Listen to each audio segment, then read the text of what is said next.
gang, Todd here, and we are looking at the latest episode of Star Trek Strange New Worlds. And in this one, it is centered around Uhura. The Enterprise is currently stationed at a refinery that needs to be brought back up online. They've been having some problems, and to keep the fleet fueled, they need this refinery to grab the ore, take out what they need, and send it on to the rest of the fleet for fuel. Pretty standard, easy job. So, Pela and Una and the crew, the engineering section, go down to start working on that.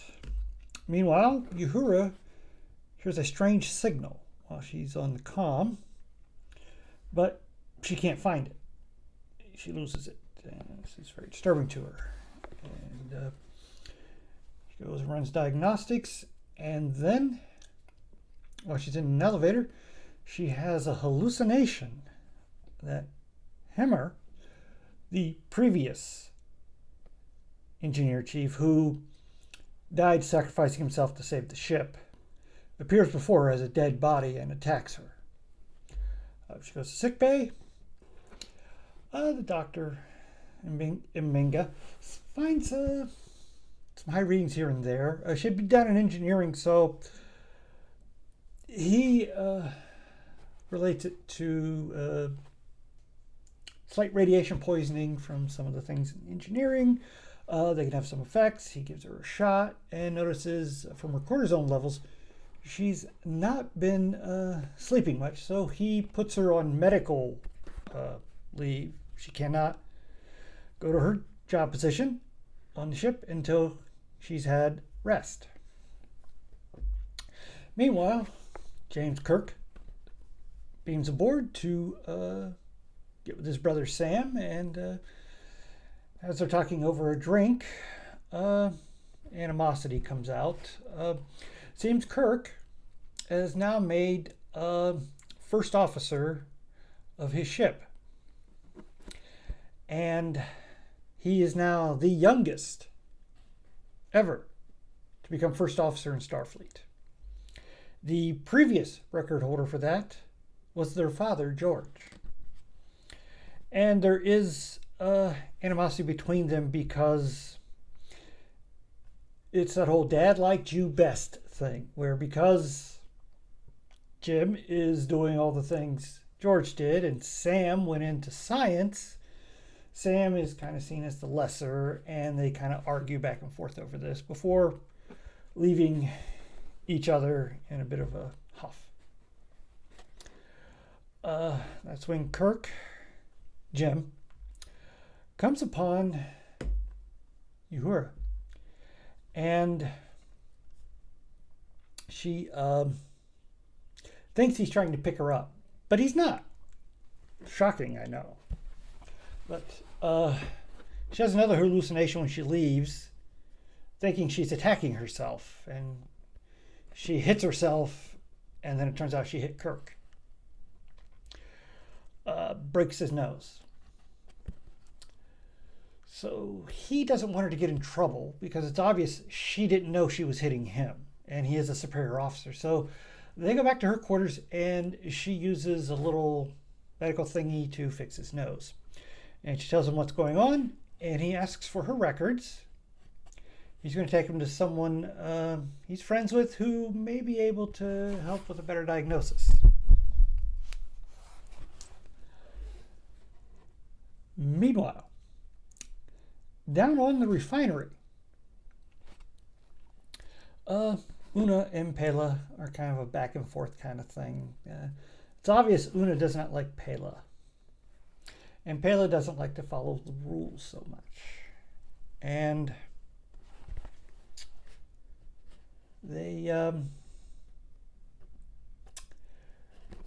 a logger's head, but eventually, by disobeying the rules of, or I should say, doing something she was not ordered to do and was actually explicitly ordered not to do, Palin discovers that there's been sabotage on the refinery. They hunt down the person who was doing the sabotage, and he is out of it. Just out of it. And they find he's been hearing odd noises, seeing visions, and it's driven him insane. So they take him back aboard. Meanwhile, Uhura and Kirk go to see Pike because Kirk has found that the exact same things that are happening with the saboteur, exactly like Uhura. So she and Kirk and Pike all go to the sick bay where during the examination they find a lot of his brain has been deteriorated. And he suddenly lashes out and escapes. And everybody is now searching for them. Uhura eventually finds him down in the engineering of the ship where he's doing something. And she tries to prevent them and they fight. And what he was doing is causing a massive overload in engineering. And Kirk beams in, grabs her, and beams back out right before the hull ruptures in an explosion. And the saboteur is sucked out. And massive damage to the ship. And they're going to now need repairs.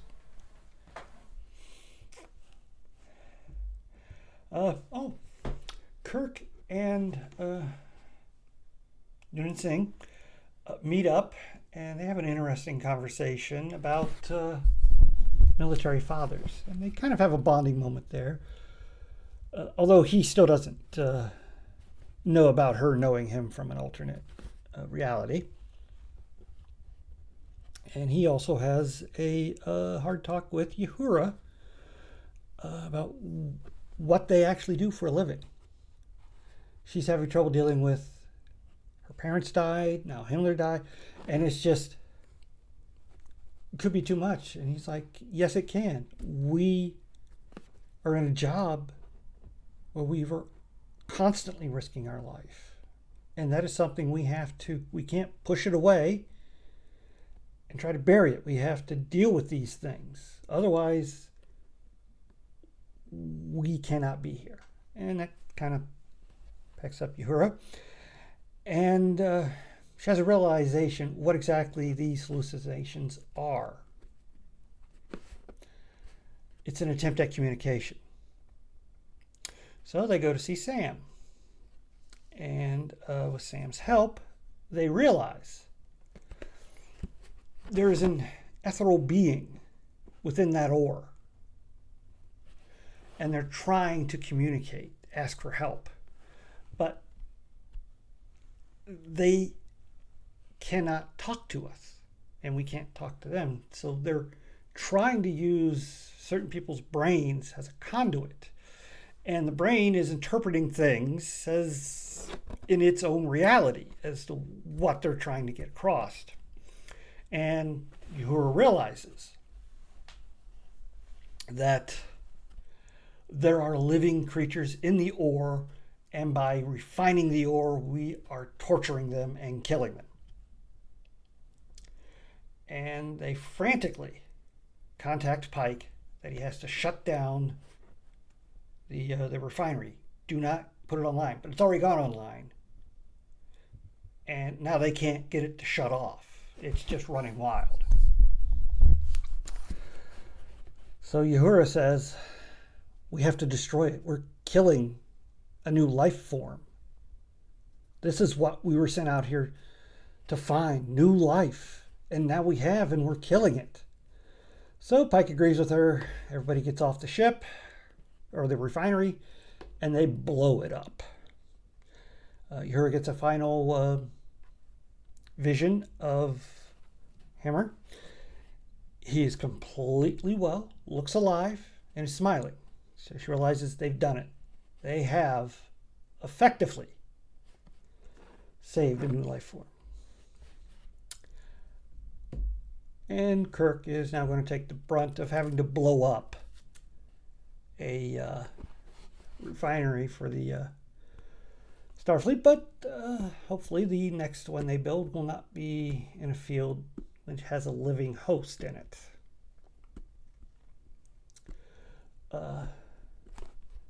During the aftermath, we learned that Una says her main problem with Pela is that she gave her a C back at the academy, and she didn't deserve a C. And Pela rightly says, that's hooey.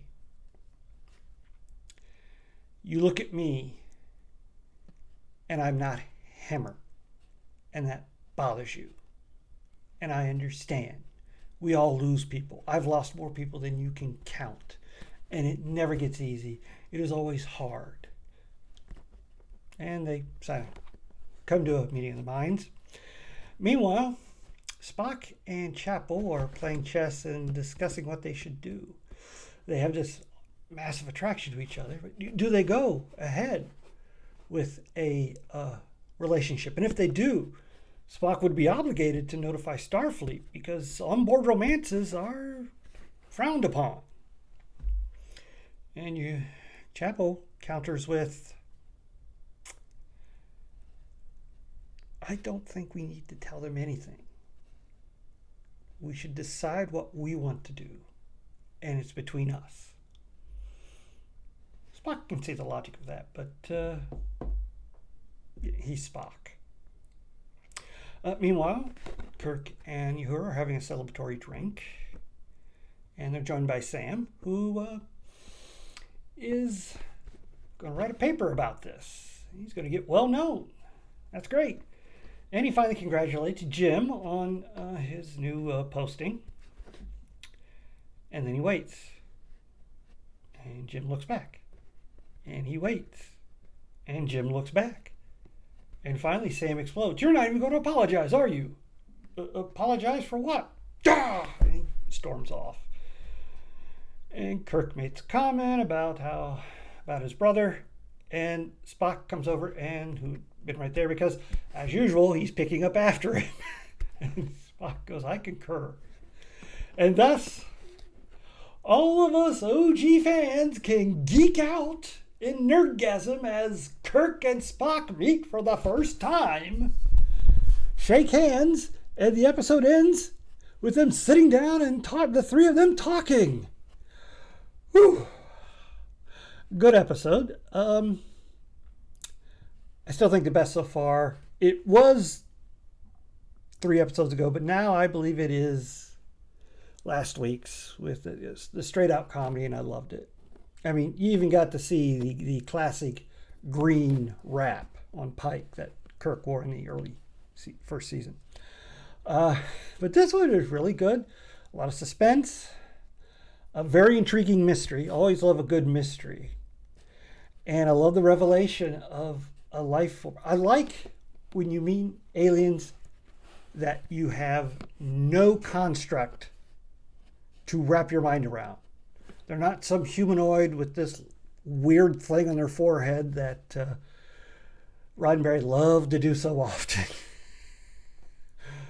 Or his other go-to, of course, was always they meet a being of immutable power who turns out to either be a child or is insane. But here we meet a completely different form of alien. Can't see him, can't hear him, can't even contact him, but they exist. Awesome, I love that. And kudos to giving Uhura her own episode. Still waiting for a tease to get hers, but I'm sure that's coming. Well, about all I have to say about this episode. Please hit like, share, and subscribe. And I'll see you next time.